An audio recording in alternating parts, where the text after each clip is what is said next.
हिमाचल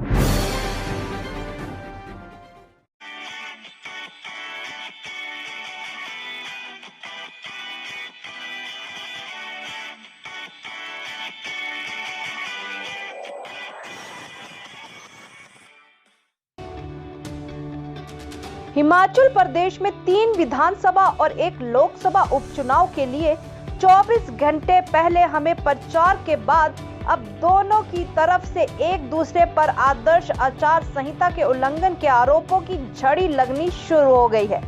कांग्रेस ने हिमाचल प्रदेश के मुख्यमंत्री जयराम ठाकुर को आचार संहिता उल्लंघन के आरोपों के साथ घिरते हुए मुख्यमंत्री पर अपने सरकारी पद का दुरुपयोग करते हुए अपने चुनाव क्षेत्र में कार के रेट के साथ आला प्रशासनिक अधिकारियों को अपने साथ चुनाव प्रचार में घुमाने की वीडियो रिकॉर्डिंग और दस्तावेज चुनाव आयोग को सौंपी है। वहीं भाजपा प्रवक्ता रणधीर शर्मा ने कांग्रेस को उल्टा आदर्श आचार संहिता को उल्लंघन करने का दोषी बताते हुए कहा कि मंडी संसदीय सीट से कांग्रेस की उम्मीदवार प्रतिभा सिंह अपने ही क्षेत्र रामपुर में चुनाव आदर्श आचार संहिता का खुलेआम उल्लंघन कर रही है। नुक्कड़ सभाओं की आड़ में बड़ी संख्या में लोगों के बीच में चुनाव प्रचार कर रही है, जिसकी शिकायत के दस्तावेज पूरी प्रामाणिकता के साथ भाजपा ने चुनाव आयोग को सौंपे हैं।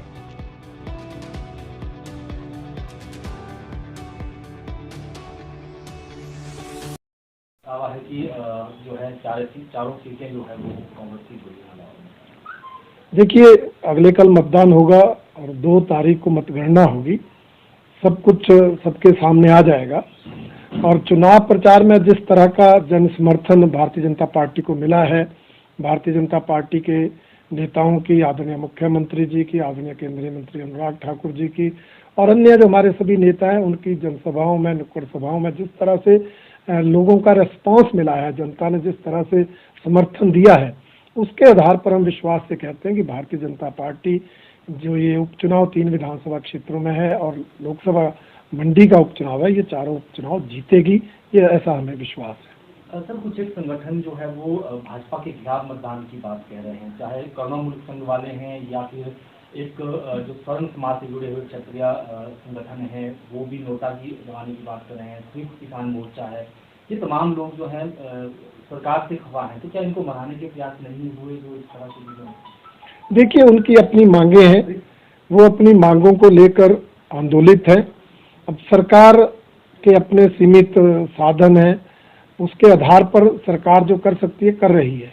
कुछ मामले अदालतों में पेंडिंग है, इसलिए जो अदालतों में पेंडिंग है उन मामलों पर सरकार कुछ कर नहीं सकती, परंतु जो आंदोलनकारी हैं उनको लगता है हमारा मसला सरकार हल करे, इसलिए निश्चित रूप से कुछ वर्ग, कुछ संगठन सरकार के विरोध में है। पर मुझे लगता है आम जनमानस जो है वो भारतीय जनता पार्टी के साथ है, भारतीय जनता पार्टी की सरकारों के साथ है, क्योंकि हमारी चाहे केंद्र की सरकार है चाहे प्रदेश की सरकार है, उन्होंने अथाह विकास किया है और लोगों के कल्याण के लिए अनेक योजनाएं, नीतियां बनाई हैं जिनका लाभ लाखों लोगों को प्रदेश में मिला है।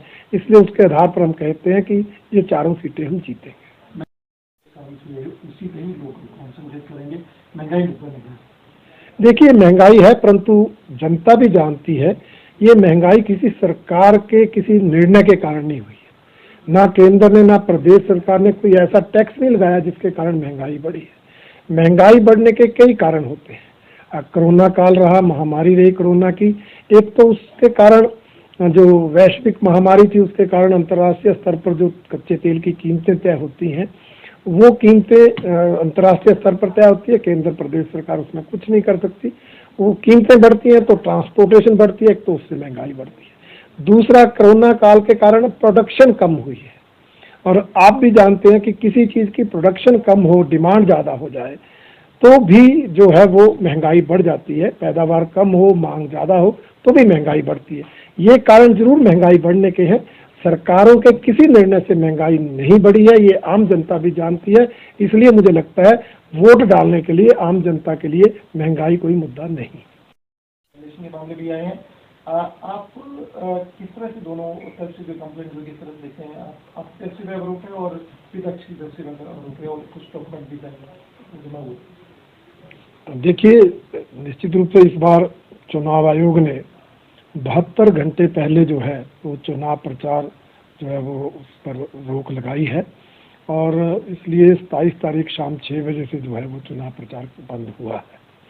उसके बाद ये ठीक है, आप माइक पे, लाउड स्पीकर पे चुनाव प्रचार नहीं कर सकते, बड़ी सभाएं नहीं कर सकते, ज़्यादा लोगों को इकट्ठे बैठा के एड्रेस नहीं कर सकते, परंतु इस दौरान भी जो कैंडिडेट है, जो उनके समर्थक हैं, 2-2, 4-4 की टोलियों में घर घर जाकर वोट मांग सकते हैं, डोर टू डोर प्रचार कर सकते हैं।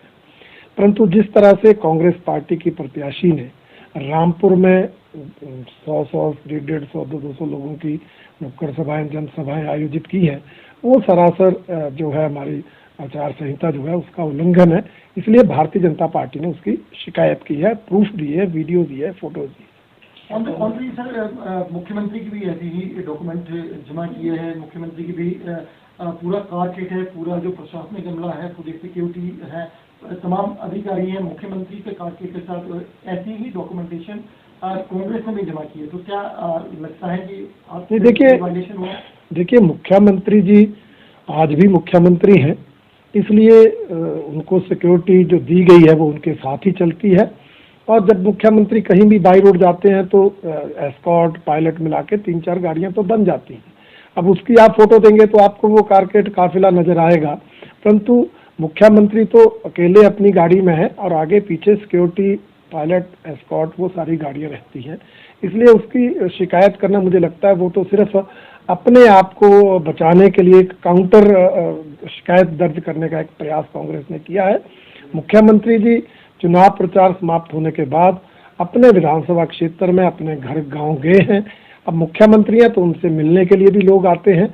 उन्होंने कहीं कोई जनसभाएं नहीं की हैं, कोई नुक्कड़ सभाएं नहीं की हैं। हाँ, उनके घर पे भी लोग मिलने आते हैं। उसकी कोई फोटो डाली होगी तो मैं कह नहीं सकता, परंतु मुख्यमंत्री जी ने कहीं इस तरह से जाकर चुनाव प्रचार नहीं किया है।